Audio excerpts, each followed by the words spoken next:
If you're going to Canada and you qualify for the electronic travel authorization, you need to apply on the official website.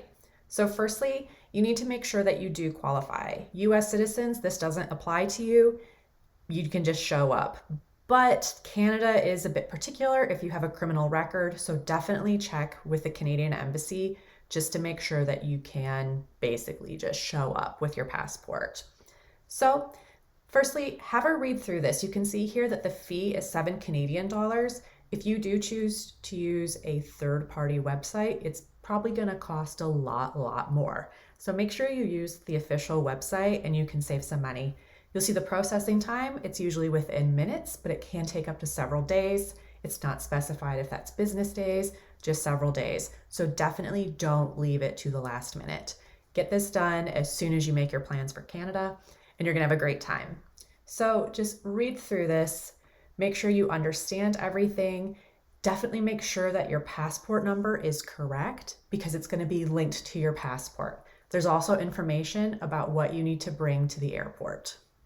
Once you've had a read through this, click Next just to see if you do qualify to apply. On this page, it goes over who is eligible for the electronic travel authorization. Have a read through it, and if you do qualify, that's fantastic. You can proceed with this video. If you don't qualify, you will need to contact your nearest Canadian embassy and apply for a visa that way. If you are a US resident, definitely have a look to see if you're exempt. So there are some visa categories in the US that are exempt from the eTA. So just double check to see if you're exempt. Once you've had a read through this and you're eligible to apply, click Next. On this page, it goes over how to apply and what you need in order to complete the form. So have a read through, make sure you are from a visa exempt country to complete the eTA. If you are a lawful permanent resident of the US, you may be exempt, so just double check that. Have a read through here. You need a valid email address. They have the different payment methods accepted. They even give you an overline of the application process, which is really handy, I personally think. They even have forms that if you do need help with some of the questions, you can have a read through. And once you're ready, you can go ahead and click on Apply for an ETA. On this page, they go over just a few important reminders about the application. You do need to do an application for each individual going to Canada. You cannot do a group application. You will need to do one person at a time. You will also need to print your receipt. All of the updates and approval will be via email. And there's just some more information about how you can't save your application. You have a limited time to complete the form. So make sure you do set aside enough time. You're not going to be able to come back to it. Again, if you are a lawful permanent resident of the US, you don't need to do the ETA, and there's more information on the website, which I'll link in the description below. So once you're ready, go ahead and click on Get Final Instructions to apply for an ETA. On this page, there are still some more instructions on how to apply for the ETA. If you do have a French passport, there are some additional things you need to bear in mind. They give you some information, and if you do have a French passport, you can read through here. Otherwise, if you're not French, please go ahead and select no. And there is just some information on basically how you need to put in your passport details. Just bear in mind all this information. They're very particular. They even tell you to be very careful when you pick the code from the list. If you do need help, they have some help guides here. And then once you're ready, go ahead and click Continue to the ETA application form. On this page, they're asking if you're applying on behalf of someone.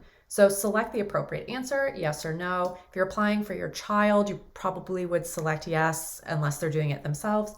Once you've answered this question truthfully, go ahead and click Next. On this page, they're asking what document are you going to use to travel to Canada. Most people would use a passport, and it would be the ordinary/regular. There are different options available, but the most common is going to be passport, ordinary, regular. Once you've answered this question truthfully, you can go ahead and select the next one, which they want to know the code which matches the one in your passport. You can go ahead and select it, and then it's going to populate another one. It says what is the nationality noted in this passport. So I know that there are some countries that have it a little bit differently. So you just basically select the one that applies to you. Once you've put in the nationality as it appears on your passport, go ahead and complete the passport details. And you're gonna read through these, just make sure it is perfect, it is correct. Otherwise, your ETA is not gonna match your passport, and you're gonna have to do it all over again. And you're gonna have to pay that fee, and you're gonna have to do this application all over again. So you need to make sure it is perfect and it is exactly as it appears on your passport. So have a read through this. You need to give basically your personal details. You should know this information anyway. They want to know the date of issue for your passport, fill that information in. More personal details, basically they want to know if you're a dual citizen of any country, definitely declare that. They want to know if you've ever been to Canada, have you ever had a visa for Canada? Answer that truthfully. The preferred language to contact you, they will only do French or English, so select which one you prefer. They want to know your email address, and it's super important you put that in correctly, because if you don't, you're just not going to get your ETA, and they only communicate to you via email. They also want your residential address. They want your travel information. When are you coming to Canada? That's going to be what they want to know. Also, they have this privacy notice. Just have a read through, tick that you agree to it, and they want your signature, and it's going to be as per your name in your passport. You can just type in your name and that's fine. And once you've completed all of this, go ahead and click proceed to payment. But before you do, definitely check that all of your details are correct, and then click proceed to payment. On this page, it's going to give you the summary of fees. It's just going to show you basically the quantity. You're buying an ETA, the price is 7 Canadian dollars. And once you're ready, go ahead and click transmit and pay. On this page, you just need to enter in your payment details, and once you're done, go ahead and click checkout. And just remember that's in Canadian dollars. So once you've done this, within minutes, you should get a receipt in your email inbox. If you don't receive it, check your junk or spam folders. Now, you probably will get your decision within minutes of completing this application.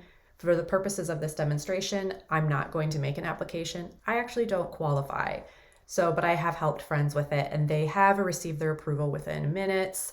If it does take more time, it will be because maybe there's something up with your application. Maybe your passport number was wrong, but they will tell you what documentation they need. So that's really it. Just make sure you do print it out and double check what you need to bring with you. You will need a printout, and have a great time in Canada. It's that easy.